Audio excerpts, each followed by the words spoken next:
Welcome back to episode 70 of the Block Runner Podcast. I'm your host, William, always here with your co-host, Iman. So, good to be here, fellas. All right. And today we got Riorio from DCLplazas.com. Welcome, man. Appreciate you joining us. Yeah, thanks for having me on. It's been a long time in coming. Yeah, let's talk about like how we first met. I think it was during the first game jam, I believe. Mm-hmm. Right? And I think you were one of the judges for the game jam. That's right, yeah. And I think that's when we first started chatting. And this is our first time, not really our first time, but this is your first time on this podcast. Mm-hmm. And so, any podcast. Or any podcast. How did you find our podcast, Rio? Because you're like one of the earliest, OG supporters of what we've been doing, Yeah. I love what you guys are doing. I think when I first saw I followed your natural progression into Decentraland, because before you guys were doing something else, and slowly by little by little, you were sort of just Decentraland in the end. I love that. Yeah, we started just, random, just shooting the shit between me and Will, right? Like I was that moon boy, and Will was like that technical guy who kind of like explains everything, because I'm really stupid, and the way I explain shit is like, not accurate. But then we just kind of like gravitated to Decentraland. Now we're like balls deep, we can't really escape it. Yeah, now we can't escape. Yeah. So we got into Decentraland. We started the game jam, and I guess you saw kind of our natural progression towards Decentraland, and you've been in it way before us. So I wanna hear from you on your side of things, like how you got into Decentraland, and how it's really progressed up until now. Almost 3 months after the launch, exactly. Mm-hmm. I got into, I guess it was like many people, a natural progression from crypto. So I was in crypto around about 2013, 2014. For many reasons, I just stumbled across that, and in a very similar way, I stumbled across Decentraland, and I read the white paper, and I thought, oh my God, like that is exactly what I've been looking for.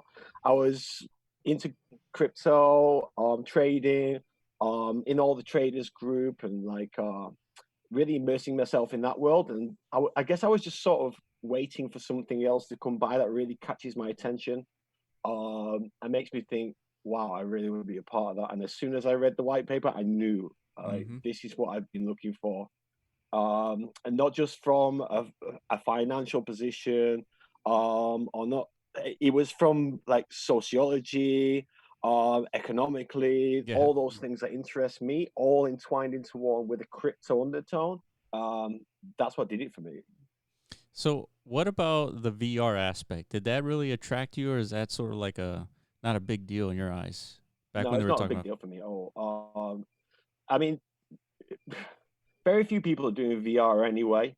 I have recently been seduced by the sexy graphics of Somnium Space. They look great. Mm-hmm.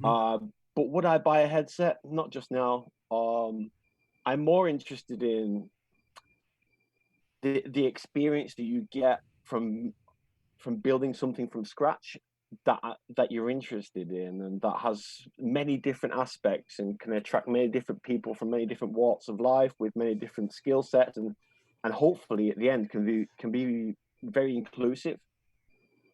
Yeah, no, I totally agree. I think one of the missing pieces for VR is essentially just the difficulty and the expense of getting this hardware, and then the market size. Like if we talk about this all the time with Iman and Corv, is that developers are not going to build anything unless there's a market for it. Otherwise, they're not going to spend their time. And I think VR, as attractive as it is from a technology standpoint and an experience and immersive standpoint, there's just not a big enough market to really go for. And I think once Decentraland starts moving their platform towards like a mobile app, that's when we're going to see like tons more people, just because so much more gaming is happening on a mobile now. And for us, like we grew up with like the Nintendo and then the PlayStation and then the Xbox. Like for us, like mobile game is like whack to an extent.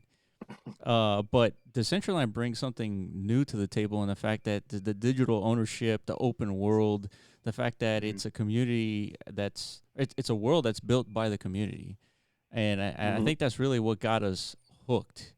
And then from there, like we started building just because my brother's a developer, and kind of took off from there. I had a question on like the districts. We don't know much about districts and how they work, why they formed. Like, do you want to talk about that? Like your experience with that?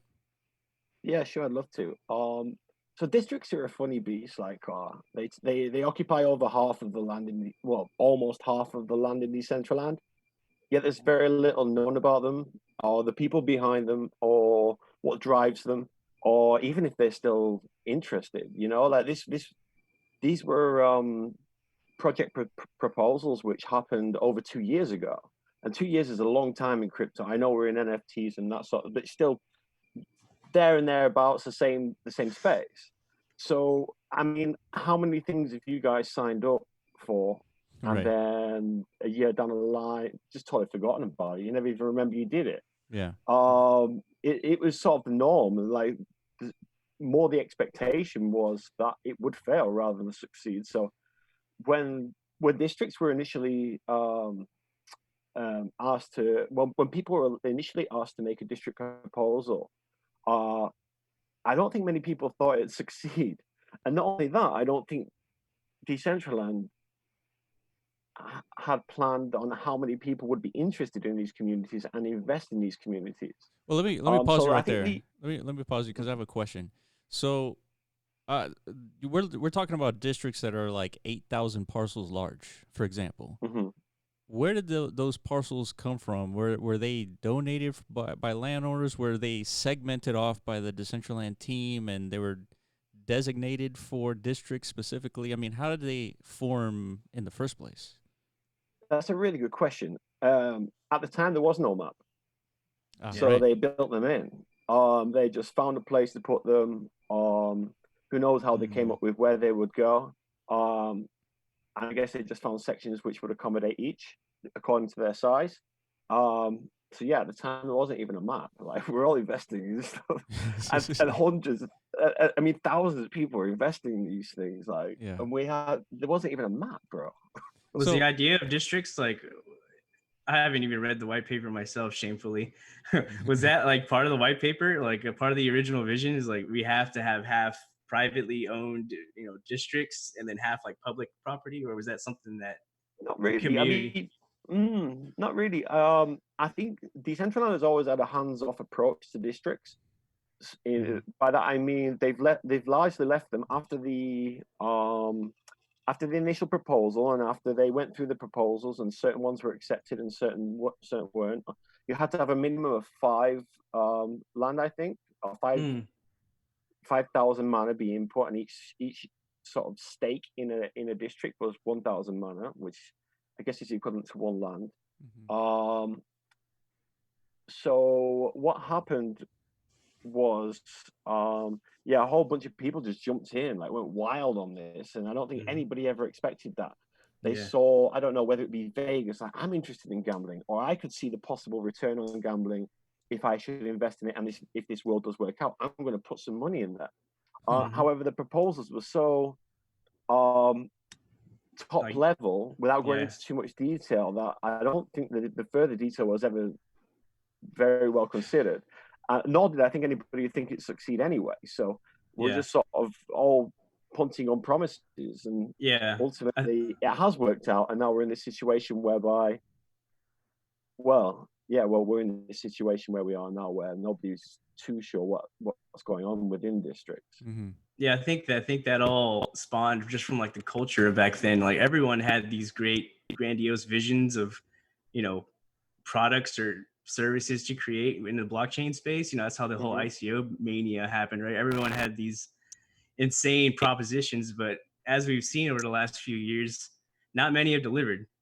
Fortunately, Decentraland, the idea of Decentraland itself is like absurd. And the fact that they actually executed on it is actually pretty uplifting. I always tell Will that, like, man, like, if you would have told me that white paper, I probably would have bought it in 2017 just as like a speculative thing, just because I know once people read it, their imaginations are going to take off and they're going to be like, oh man, I want to be a part of this. But like you're saying, nobody really expects it to happen.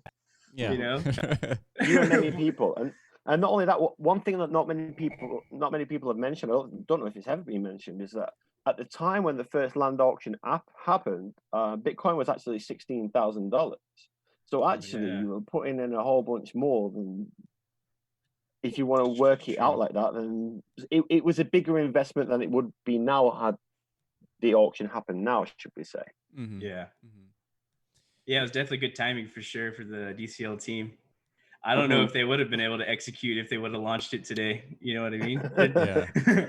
The land sale, there definitely wouldn't be as much interest as there was back then. You know what I mean? Well, DCL must have been the first platform to do a land sale, right? I think so. Yeah, it was. It was the very first. And I think for that reason, it captured people's imagination. It really dragged people in, and it was something new and fresh. And it had a good team who was headed up by Ari and Esteban, who've done a fantastic job over the years. They've done a really, really good job and holding it all together. And really, hat goes off to them and the team for delivering and to getting us to the point where we are today. Yeah, agreed.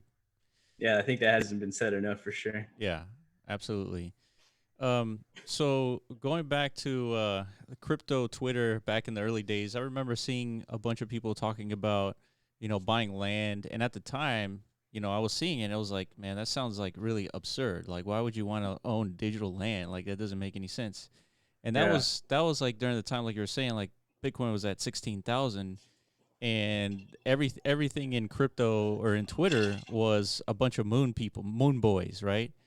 Mm-hmm. And when they were mentioning Decentraland, I don't think did you know that Decentraland existed in 2017 during while you were like doing your trades, man?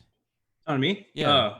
Yeah, I heard about it like through my peripheral, but I was like in such tunnel vision mode on like the shit that I was mooning about. You know what I mean? Yeah. I was like, oh fuck it. And I had like I was like an EOS hardcore fanboy, right? So I was like, anything on Ethereum is bullshit. It's not gonna work. Which we're kind of, I mean, it's working, but we're living through the struggles now of like a non-scalable blockchain. Yeah. Like we're feeling it. Like all the shit I was talking about back then, like, oh, Ethereum's not scalable. Now I know what that meant. Yeah. You know what I mean? What we're doing today. I would imagine that during the district days or when they were doing the proposals for districts, I don't think people understood like what they were getting themselves into. Just developing on one single parcel, it takes a ton of work. To develop on 8,000 parcels, like that's almost impossible. Like what? Yeah. 100% that they didn't understand what they were getting into. They had a passion. They were asked to make a proposal about their passion. A whole boatload of people who they didn't expect to throw money at them did, because don't forget, this was like the height of the ICO phase. It was ICOs left, right, center. Which one do I pump money into? How can I get out of it? How can I make a quick profit, quick buck, and get out? So in that sense, Decentraland was a diamond in the rough. So what these guys do, they made the proposals, left them there. And overnight, they had like tens of thousands of mana, some of them it's staked in it, and with no real solid plan, no map, and no idea of dimensions or what would be involved, or nor did they know. Or maybe they did know. I don't know if they knew or not, but I'm not 100% sure if they knew that the mana would be burnt that was initially invested in their districts, because that could have been a whole different could have made a whole different sort of outcome, I guess. Like who would pledge a district and get like 8,000 people or 8,000 parcels of land worth of investment, only for that to be burnt, and then you're left to build it yourself with your own financing. I was checking the price of mana in 2017, and I think in early 2018 it peaked at 27 cents.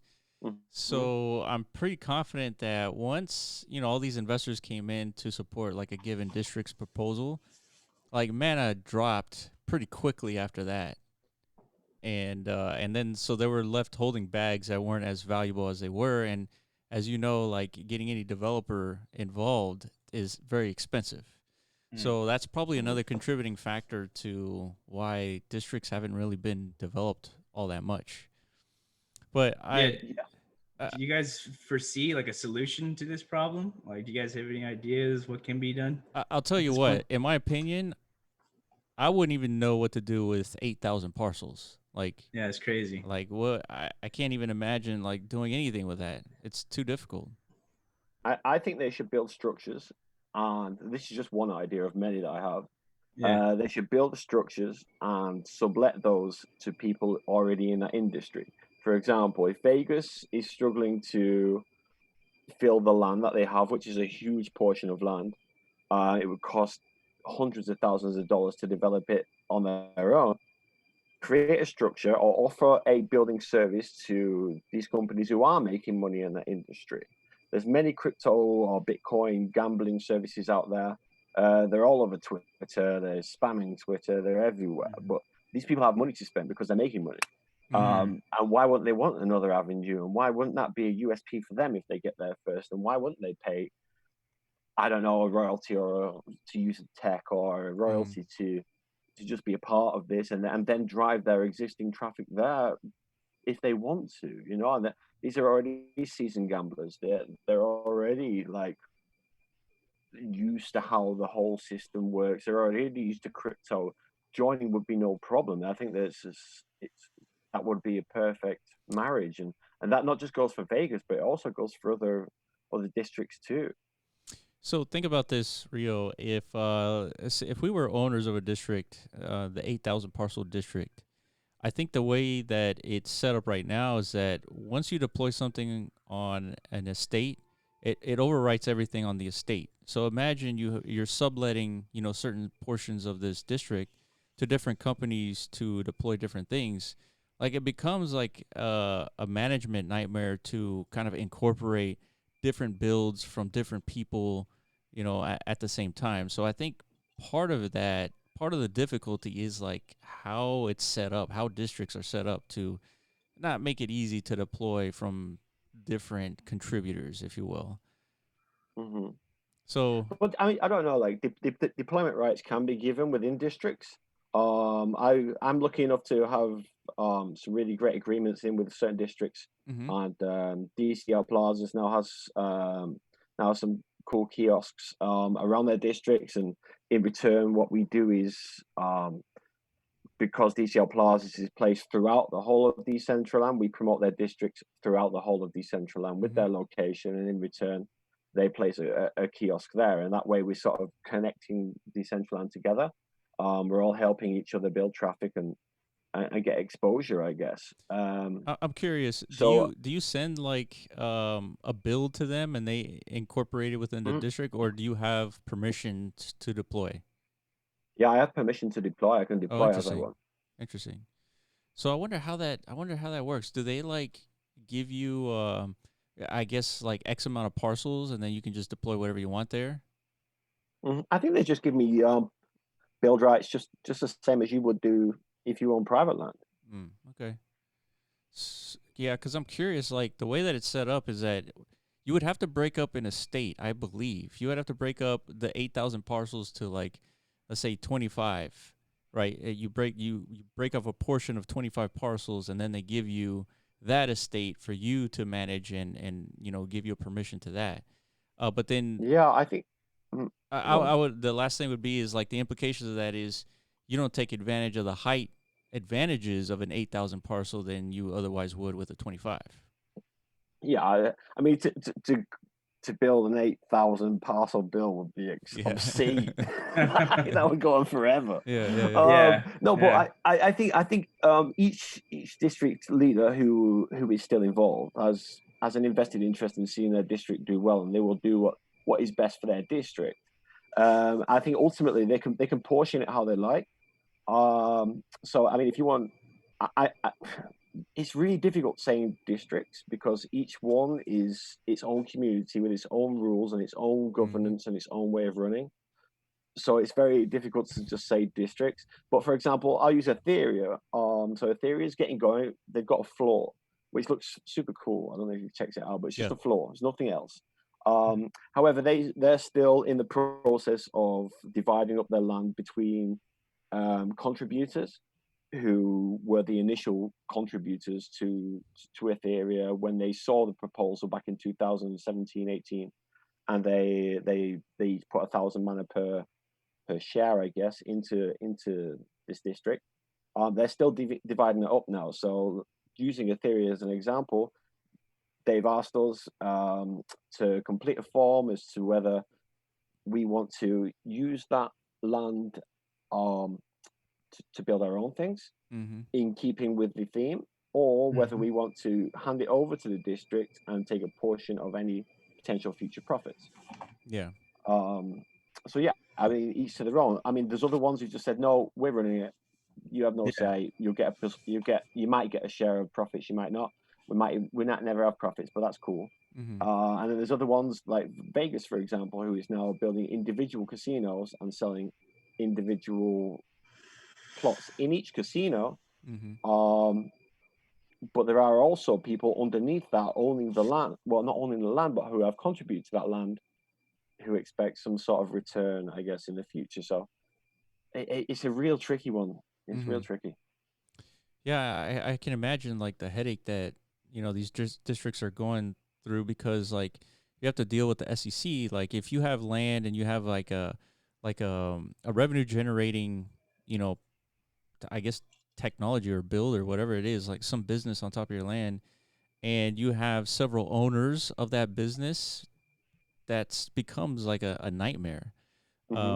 And so they have to deal with like regulations and all that too. So then the only people that can contribute would have to be, you have to go through KYC, then they can't be American. If you're American, they have to be an accredited investor and all that stuff. So like all of that is like, it's really tough to manage. And so I'm not surprised that we don't see a whole lot from districts, but I also don't know a solution. And I think what you're going towards, like Rio, is basically if you run a district, then you're tasked with contacting different companies to say, hey, if you build something in Decentraland, we have a place for you to build it on, and the idea is you're creating a new avenue to your business by deploying in Decentraland. And I think that's a good model. I wonder like how quickly that can like scale. That's my only thought about that. That's the only way I can see it happening, because they've just got. I mean, we are concentrating on the larger districts here because they've got a bigger task at hand. We'll talk about the smaller districts in just a moment, but I think the larger districts, they really have something to offer here, and they can outreach to other businesses, and they should be outreaching to other businesses and saying, hey, here's our proposition. This is what we're trying to achieve, and this is what we're trying to build. This is what we can offer you. Here's a whole list of builders from the community who could help you out. That also starts pumping more money into the economy and helping the native Decentraland builders, modelers, programmers also make a living from this. And ultimately, it's a knock-on effect, which is currently happening in Outworld, but I hope this will eventually progress to all happen in world, and this is how an economy starts, I guess.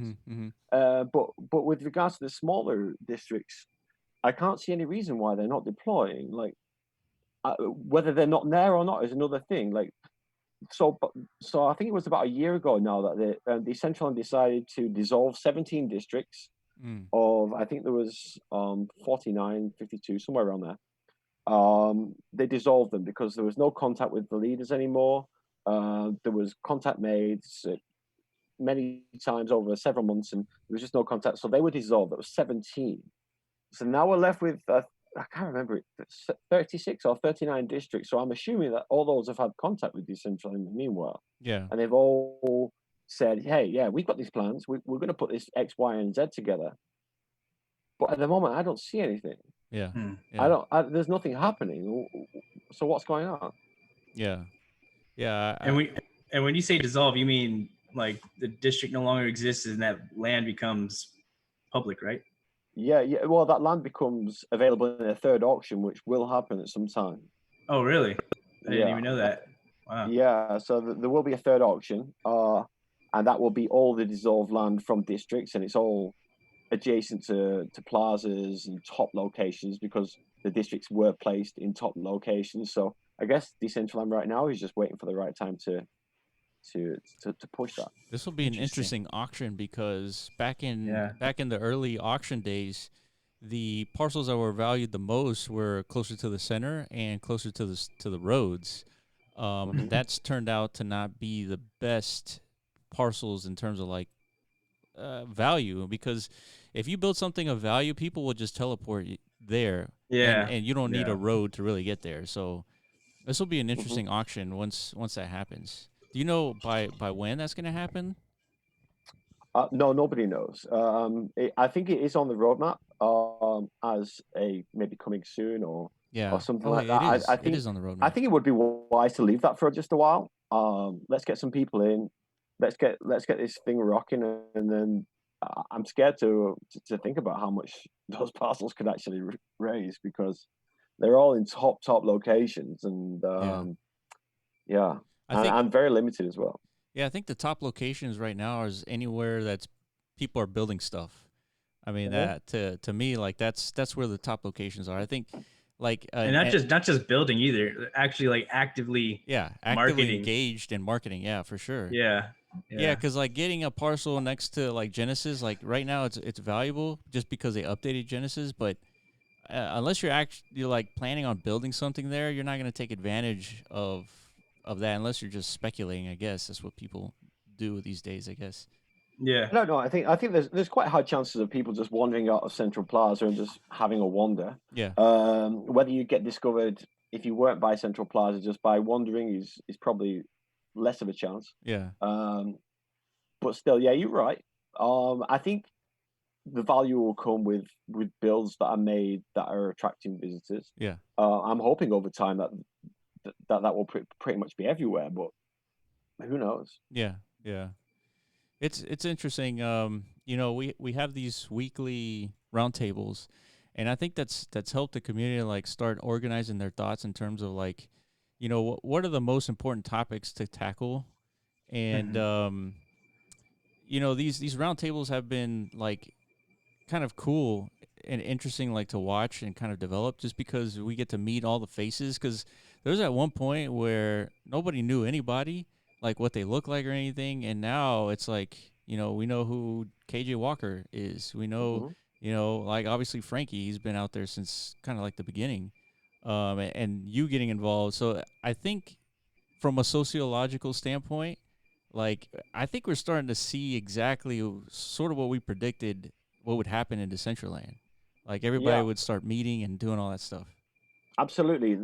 From a sociological aspect, that was always like high up on my agenda of things that I want to experience and see how it develops organically. Yeah. What I'm more looking forward to is seeing how the DAO works out. And if we can come to some sort of way of making things better than they already are in real life, that would be fantastic. And say, hey, you know what? You guys are doing a real terrible job and we're smashing it.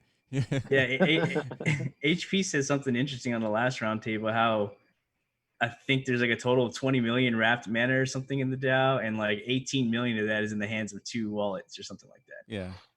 So we're definitely not doing our job as a community, like staking our voice and opinion into this political process. We're kind of just leaving it up basically to 2 whales to make all the decisions, right? Yeah, which is the reason why I do believe that the first few votes absolutely must be something and nothing issues, just so we can all vote on something, practice how the DAO works, learn when to wrap our mana, when not to, and just be prepared for when the big decisions do actually come, and that way it produces a genuine result.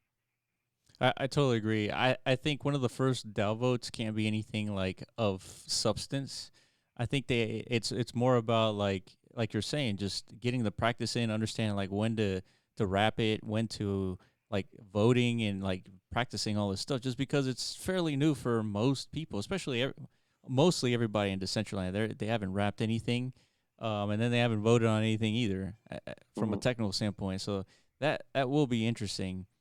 And not only that though, like if it is too big of a decision the first time round, and the wrong decision is made, there's no saying when that decision may be put up for vote again. So that's it's important that we get these big decisions right.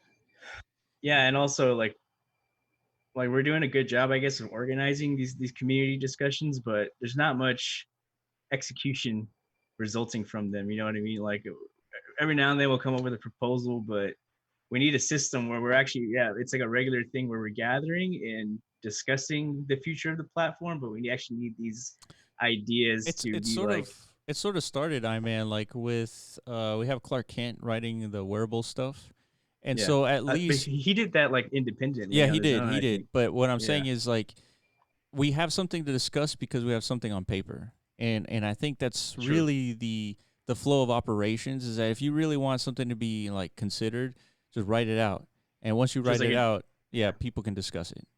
yeah, like as just an individual, if you think mobile development is the most important thing, then you need to post it somewhere, write up a Yeah, proposal, and then we could all start discussing whether or not you know this that is a high priority item. that brings up a Yeah. good point. That brings up a Uh-huh. good point because, like, let's say we agree that mobile is important. We do the write up and we do the discussion on it, and then that's when the DAO vote becomes into play, right? If we want to set aside some funds to fund like mobile development for a team, that's the only way it's going to happen. If we just wish on a mobile like Decentraland, mobile operating Decentraland, like it's never going to happen. We have to like actually dedicate funds and do a DAO vote and all that stuff, and that isn't But then happening. it doesn't just stop there, does it? Right? You need an actual like a committee of developers who are For capable sure. of finding the right people for the job. Yeah. There has to be like some coordination after that, and then so how do we vote these people into that Yeah. position? Yeah, that's true. I mean, it's almost like a voluntary thing. Like if you want to do project management for mobile development, like you just take the reins and maybe some of the funds are there to fund you to do that job to Yeah. find developers to build out the product. But even Yes, and I then, guess Yeah, maybe a good idea would be to like, this is pre-DAO obviously, but maybe a good idea would to be for everybody who wants to really be involved and really contribute would be to have a mixer and like everybody brings their skills and they lay their cards up face on the yeah, table and say, this is what I've got, this is what I've got to offer, this is yeah. how much time I've got, this is what skills I can offer. Then we break that down into smaller groups because I think there's too many cooks at the moment. yep, Break that down into smaller groups and smaller work groups, and then we can get together in our groups, all get acquainted. Doesn't matter if you know these people or not, but your skill sets are sort of complementary. And Mm-hmm. then we can throw an idea in the middle on a weekly basis, and then each group can say, actually, we've got a few ideas for this, or we could contribute to this, or we could take this. Just let us take this. A group of 3 people who have the skills, yeah, and then Yeah. say, we're going to run with this, and we'll come back to you in 2 weeks with what we've got, and then somebody else can take it from there, or we can continue. And I think that might be a better way of organizing things, because at the moment, all together, all at once, all throwing in ideas, I don't think we're getting too far. yeah. I I agree. totally agree. I agree. And then not only Yeah, that, basically, like once it was. once Mm-hmm. I was just gonna say once you're like in the middle of development, then there has to be like either weekly or monthly updates on like where everything's at because you're spending money, right? You're spending the DAO funds, and if they're not Exactly. being spent adequately, then there's got to be like a kill switch that says, well, we're pulling funds from this group of people and we're gonna switch it to another group. Yeah. Otherwise, funds are gonna be gone like Yeah, in the blink. yeah, You know. yeah, It's this. I mean, there is sort of accountability in this, in the sense that like you were saying on the last roundtable, this is might become like essential part of your social reputation, whether or not you're yeah, gonna be granted permission to a DAO fund, right? Like if you're somebody who's never made their identity known to the community and you're out there making proposals, not many people are going to trust you, yeah. you know? And that might not sound good to a lot of people because a lot of people aren't comfortable, showing their faces on camera and putting their voices out there. But It's like you said, true. it might just be out of control at this point. We're kind of setting that precedent. I feel like, we've experienced that ourselves a lot, with our podcast. We got a lot of people trusting us, with what we're doing with Mm-hmm. MetaZone. I think a lot of that has to do with our social presence within the Mm-hmm. community. Absolutely. Yeah. Part of it I think is this is an open market. Like if you wanted to build a mobile application that runs Decentraland, like you can. And I Yeah. think about like a different a universe where we thought about MetaZone, but we didn't have like any like I didn't have my brother to build it, right? And we would have to write up this huge proposal and like funding and all this stuff for the DAO, and like it would just never get started. And I'm afraid that if we commit to this sort of like mechanism to build out Decentraland, like most things, kind of like the districts, would never actually start. So I really think it might take like individual developers to see an opportunity to say, hey, this world, Decentraland, they need a mobile app, and I can build it, so I'm just going to go ahead and do it. And then you put it out there on, on the Android market, you put it out there on the Apple Store, and you charge $20, and it's there. And that funds the developer, and it makes sure that it's updated every single operating system, the new operating system that comes out, Decentraland is updated. I mean, maybe that's what it takes versus waiting for the DAO. I mean, yeah, like that's why I'm 100%. I agree with Rio, man. It's like running a company where like,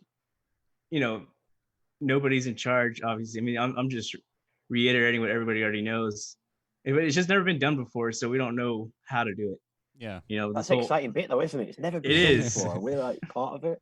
Yeah, it's super exciting, but like Will was saying, it's also kind of daunting. Yeah, when you think about the reality of what we're doing, and like it could completely fail because maybe humans aren't capable of doing this. Yeah, like ego might be too powerful of a force for all of us to, like, you know what I mean? I mean, when was the last time if I would have told you a year ago that you'd spend the whole day talking about, I don't know, hot dog helmets or Frankie masks, like you were what? Yeah, you're right. Yeah, that's true. Yeah, but see, those are the surface issues. The important stuff is like, this governance shit that is so hard to talk about because, I mean, I don't know. It's not as interesting as hot dog helmets, I guess. Yeah, there's definitely nothing sexy about government, that's for sure. Yeah, but it's so foundational, Yeah, and that's another thing. Like, how to, like, in the real world, when it comes to governance, that's like an actual career path. People get compensated very well to concern themselves with these issues and represent, their constituents. How the hell do you get that same engagement in politics in a virtual world without or will we even incentives? end up down that path? Will we even go down that way, or will there just be a total other thing which organically happens that is a different style of governance? That's yeah. I mean, it would be easy to go down the path of the way things have always been done, but will they, and do they need to? They absolutely don't. That's true. But will we decide to follow the path, or will we find a better, I don't know, a shortcut or a better way of doing things, should we say? Yeah, I often think about Satoshi when he built Bitcoin, and the very act of mining rewards you with 50 Bitcoins back in, the first 4 years of Bitcoin. And, if you didn't get rewarded the 50 Bitcoins, nobody would be mining, right? Yeah, nobody would install that software program. Yeah. Not one person. Exactly. Not one person, and Bitcoin wouldn't exist. And I think a lot of this stuff for Decentraland, I think the incentives need to be there. And I think the way to understand like what the incentives are for Decentraland is to show that there's a market. People are inherently interested in what Decentraland is doing, and I think the way to show that is by getting developers involved. If the developers see a potential in Decentraland, they will build, and they will build at their own cost. Sort of exactly what Corv did. He didn't really know for sure, but he saw a lot of potential in Decentraland, so he just built something. The only problem with that is you're depending on developers to first agree that there's potential, and you're depending on that organic growth, which isn't always fast at the beginning. And then we're here like talking about Decentraland almost every single day, and it feels like there's no progress, but I mean, if you really look at it, there's a lot of progress happening right now, but it's not obvious. That's the problem. And so I feel like our part is really to bring on the developers, and I think we'll get there. But it's so then the question is, what do developers want? Like, what's their main? Well, it's the same reason. Develop? Why would you mine Bitcoin in the first early days, in the first year? Why would you mine it? So then the answer is money, right? Right. Exactly. I think money is definitely one factor, but I know a few developers myself, and I think even more so, depending on their current situation,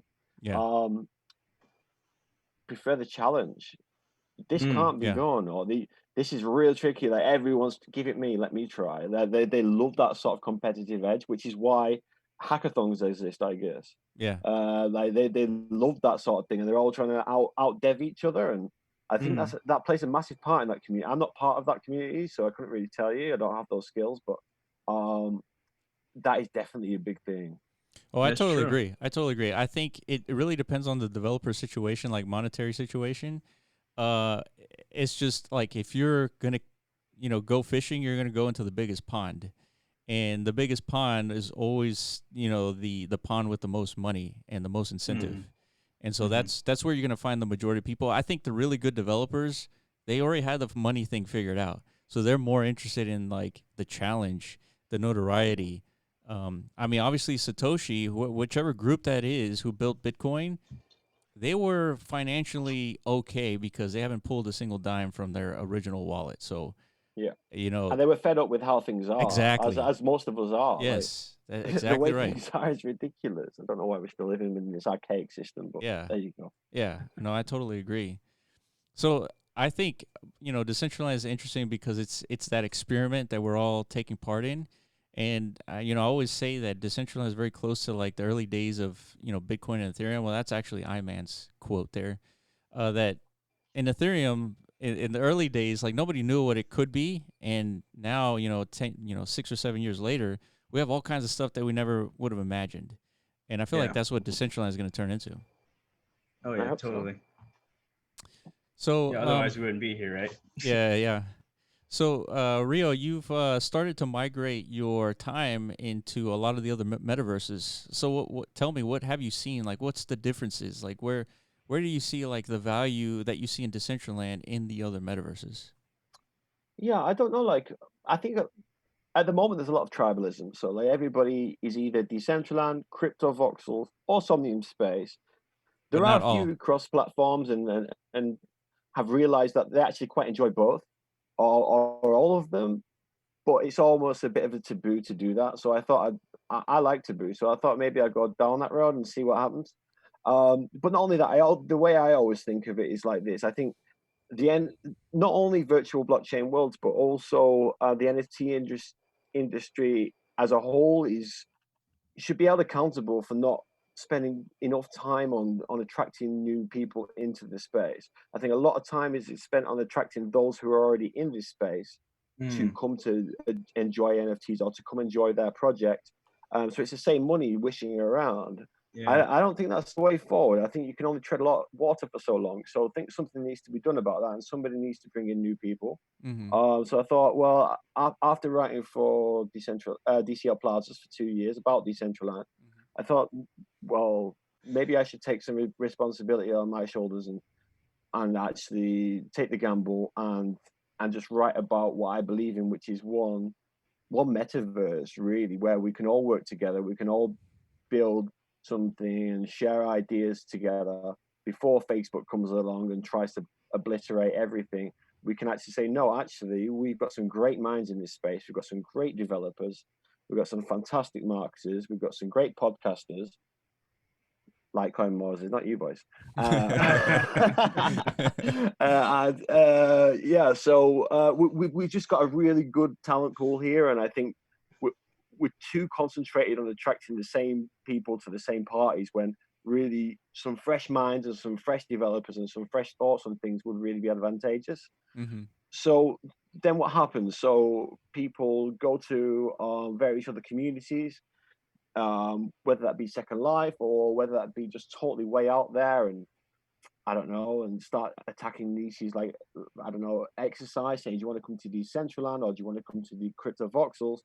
What's happening is you're only attracting them to one place. And if they don't like that, then they leave. I think the analogy that I've always had and the way I always think of it is like this. So let's say you guys take me to a coffee shop and there's only one flavor of coffee there. I go with you guys. I hate the coffee. I'm not going to go back. But what about if there's 3 different types and I get a choice and I can choose the one I like? and or maybe I could try them all. Either way, I have that option, and they're all there, and I have all the information I need in order to make that decision and choose the one that I like for me. Maybe you guys like a different one. I like this one. And I don't think at the moment there's a resource which offers people the opportunity to try all three coffees. Yeah. I wonder, with Facebook coming into like this metaverse realm, do you really see them doing anything differently that other than they have like infinite amount of money? Do you see them doing anything like of value that Decentraland can't do, or Cryptovoxels or Somnium Space? That's a good question. I've not really thought about that. I mean, I've always stuck within blockchain crypto projects because that's my background, and I believe in that, especially NFTs. Like I couldn't advocate for that more. I can't play traditional games anymore. I just get bored because it's pointless. I can't either. Same here, man. Yeah. So as with regards to whether Facebook is really going to offer value, yeah, of course it's going to offer value. It will offer value for the billions of people that are already on its platform. Yeah. But that won't accommodate everybody. So I'm unsure how that's going to pan out. When most CEOs were asked of these projects, what do you think will be the effect when Facebook Horizon launches? They all said, "Oh, it's a good thing because it brings people to the space. True. It gets people used to creating an avatar, and it gets used to people walking around virtual worlds." And I totally see that. In fact, in that sense, it makes clear sense. I'm just struggling to figure out where virtual blockchain worlds has a voice and how it can approach these people.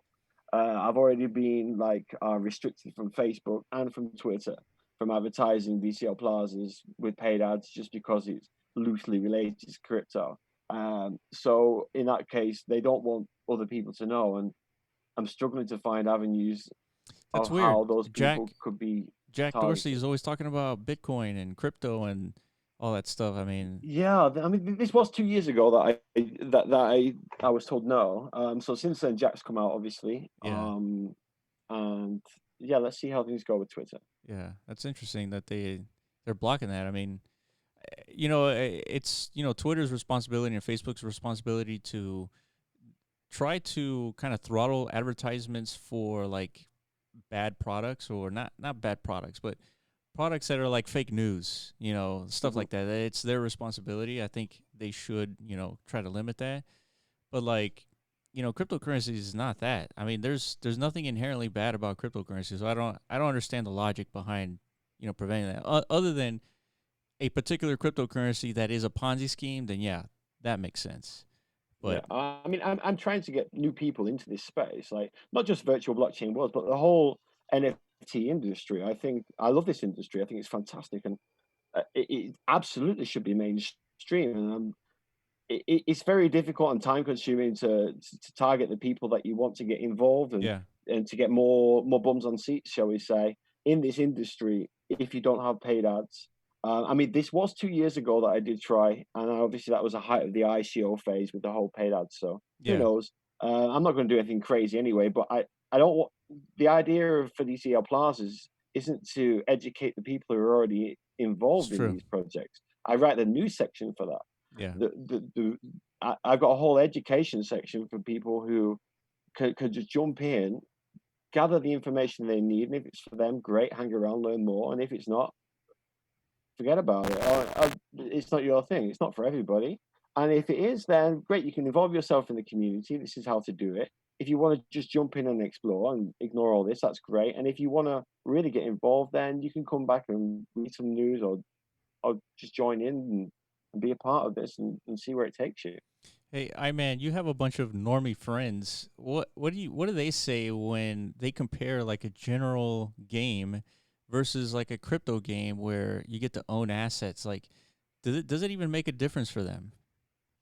No, dude. I always just tell them to like stay broke, motherfucker. Like every time they just every time they just ignore me, every time I'm trying to tell them about what's going on like in this NFT space. Yeah. And I think what we're talking about is, in order for these normies to like actually be converted, they're gonna have to start hearing stories that kind of like parallel the stories we heard about Bitcoin, like that pizza guy who fucked up and like spent millions of dollars on a single pizza.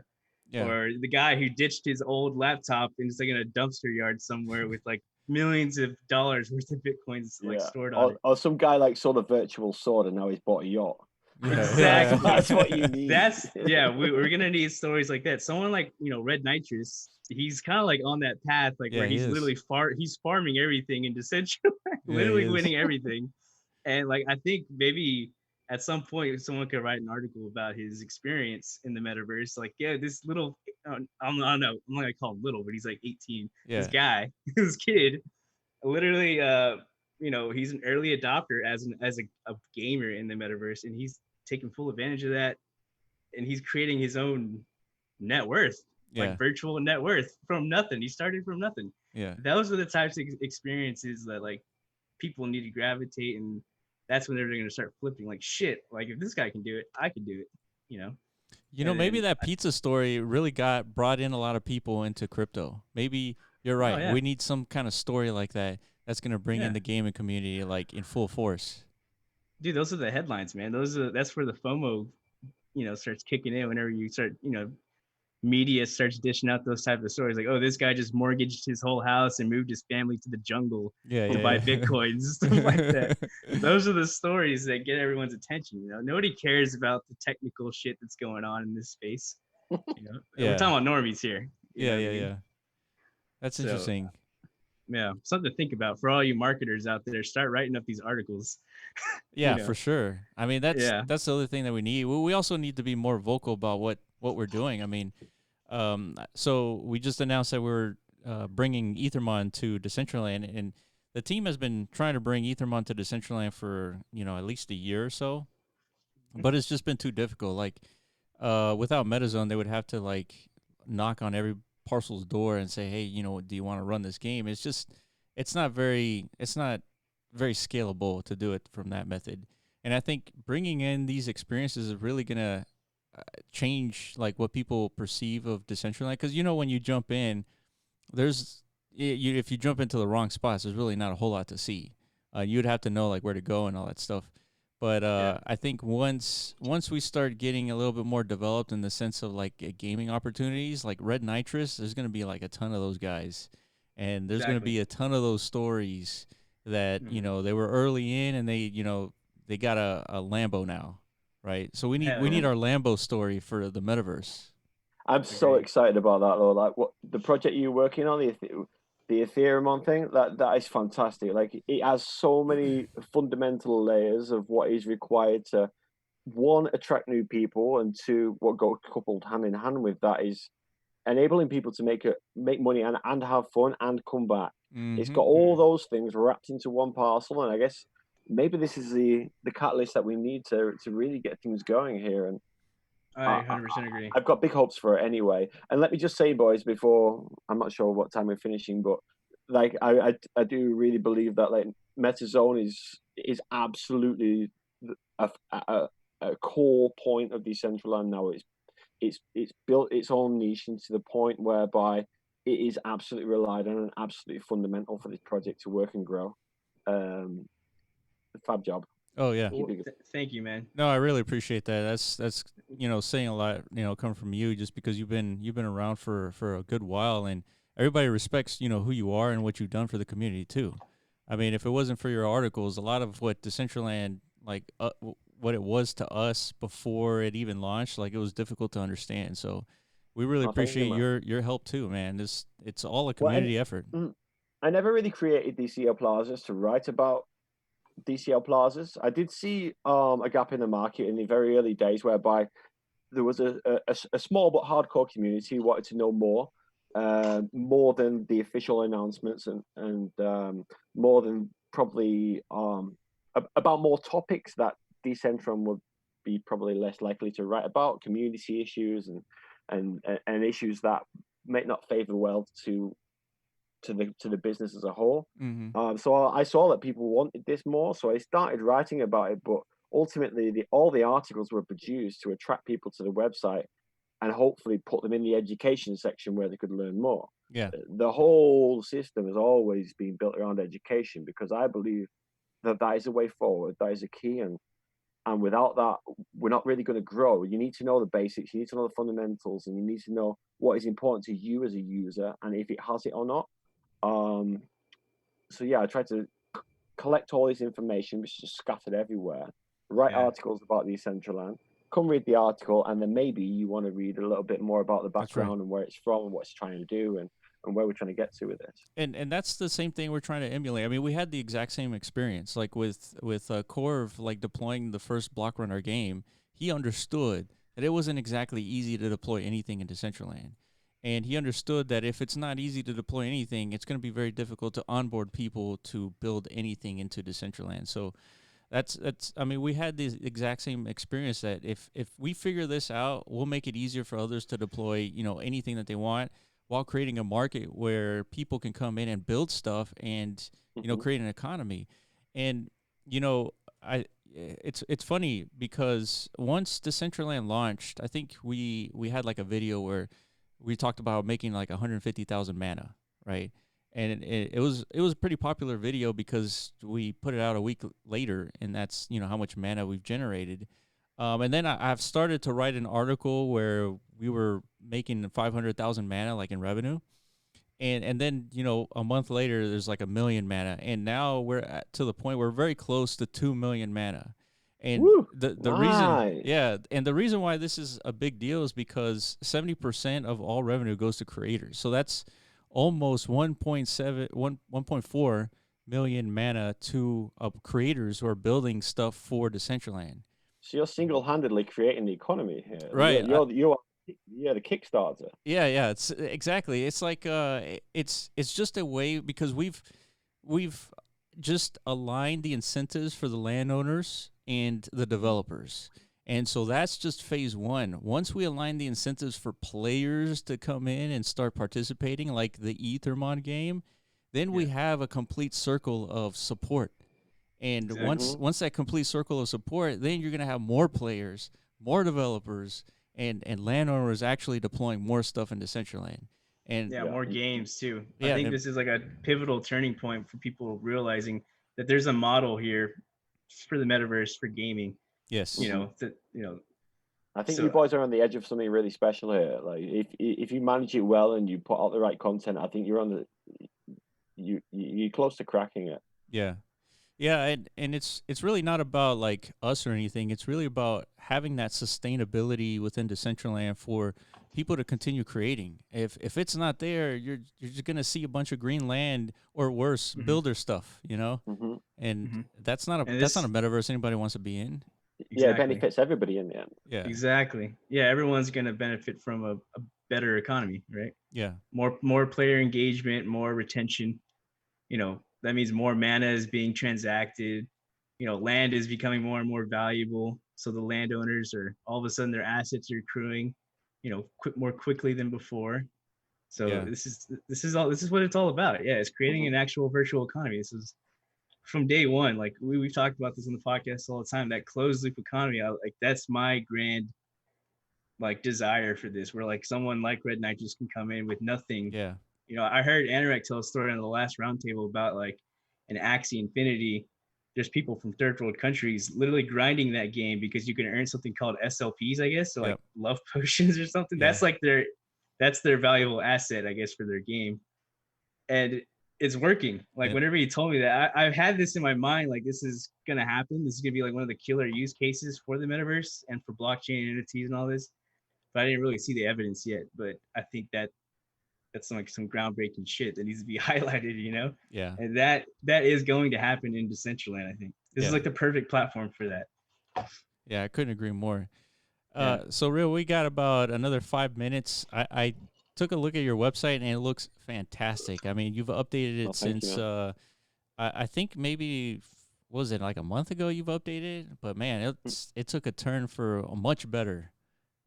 Thank you. Yeah, like I had the same design since I started out 2 years ago, and I think it's important to keep things fresh. I am a web designer and I work in that sort of thing, and it's important to keep things fresh and to evolve with the times as well. And I just thought what with the whole coronavirus and lockdown gives me heap of time to work on things. Yep. The rate and my interest of Cryptovoxels and Somnium Space has also grown, and to tie that into Decentraland and I guess give myself, I don't know, something new and different to write about, new challenge.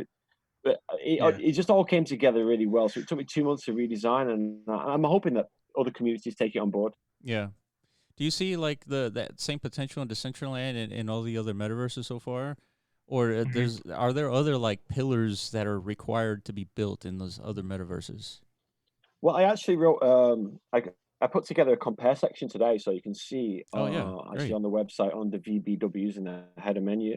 You can see like all projects side by side of where they are, whether they have, I don't know, voice chat, or whether they have wearables, or whether they have VR. And I just burnt down a whole bunch of different aspects that might be important to some people. Sure. And that's huge. I just broke it down. Yeah, that's like that's like comparing. I'm like in 2017. That's the data I loved when I was comparing, blockchain platforms, when I was trying to figure out which one do I want to invest my time in and money and stuff. It's good in a snapshot. You can find what's important to you. I guess that's exactly. the idea. Totally. Yeah. See that. Yeah. So But one quick question. Sorry to interrupt you, Will. Yeah. There's a question of like, I don't even know the answer to this to myself. Like, what the how important immersion is to these metaverses. Meaning, like, Somnium, you said yourself, is kind of like a more sexier, realistic metaverse. Does that add anything to you as far as like the potential for immersion from like a player perspective? Like, does that matter? Like, is this low poly shit gonna work? Is this Cryptovoxel shit gonna work? What is it at the end of the day that gets people immersed? I don't know. I think everybody has their own taste, like whatever floats your boat. Like, we don't all like the same sort of women or the same sort of food or the same sort of, like everybody's got their own taste. I personally always thought that Decentraland, like the aesthetics would be similar to Somnium Spaces. I don't know why. I just had that in my head. I guess from maybe the trailer vision, which gave sort of that impression, but a cartoony vision. The very first trailer I'm talking about. But I do really like the way Somnium Space looks. It's very, very different. Like, the community's different. What it offers are different. The way it's building are different. What it has and what it doesn't have. Again, all different. I definitely urge everybody to have a look at that compare section on the website, which is under VBWs in the header of DCLplazas.com. It's just if you can't be bothered reading, it's just a really overview of what each platform has to offer, and find what's important to you. Personally, I got seduced by the sexiness of the builds in Somnium Space. I've always enjoyed Decentraland anyway. I like Decentraland more for what's happening in the background with it being decentralized, with them starting a new economy and a new government, essentially, which is what a DAO is. And Cryptovoxels is wild and wacky, and I love that as well. Like, their community is way out there, and they're a really good bunch. And I'm really excited to see how that's going to progress, and whether they're actually going to stick with Vox, the Vox effect, or whether there have been hints about them evolving this. And I don't know. It's just each project is interesting for its own, and it has its own advantages. And I urge everyone to at least check them out. If it's not your thing, just don't go back. Yeah. Do you think decentralization is going to be like a critical role in one of these, like in choosing a different metaverse versus another? For me, it is. Yeah. For sure. I don't think for everybody. I don't think too many people care. As long as they have a good experience in world, or they can make. Everybody has their own reasons for visiting these worlds, whether it be to make friends or make money or flip land, or I don't know, whatever you want to do. Personally, decentralization was a massive one for me, which is why I've always, up until now, only covered Decentraland. But I do figure like there's so much creativity happening in all sorts of areas that it'd be criminal not to at least keep an eye on those, and inform others who want to listen. If you don't, then that's fair. Yeah, no, absolutely. I totally agree. It's always good to diversify your time and and explore other opportunities, because you never know. I mean, you might find something bigger somewhere else, and it's never a bad thing. So I think that sort of covers all our questions. Rio, any other lasting thoughts? Make sure everyone go to DCLplazas.com. He's new website covering more stuff. Everything keeps getting better over there. Make sure you visit it. Rio, any last final words? No, that's brilliant. Thanks, guys. Thanks for having me on the show. I listen to all your shows. I've got them on. I'm listening to you guys talk about Decentraland whilst I'm building DCL Plazas or writing articles. So I'm fully immersed in this sector, and I'm loving every minute of it. Yeah, man. We appreciate your support, man. It means a lot. Yeah. Yeah, you've been a day one homie, man, for sure. Like, you guys just need to keep on doing what you're doing. Honestly, like you're really knocking on a good door to knock on here. Keep at that. I think the angle that you've taken and the approach that you've taken and the strategy that you have, I think it's well thought through. It covers many bases, and I just think you boys are really pushing the boundaries of what can happen, what will happen, and definitely what should happen. I'm full of faith in that MetaZone's going to be rocking this place in a year's time. Dude. Oh yeah, we gotta end it on that. Holy shit! Yeah. that was one of the best phrases I heard. Yeah. That's our new outro for every video. Yeah, it is. Thank you, Rio. Yeah, appreciate it, man. No worries. All right, man. Until next week, we will see you on the other side. Thank you, Rio. Awesome. Cheers, guys. All right. Bye-bye. All right, man.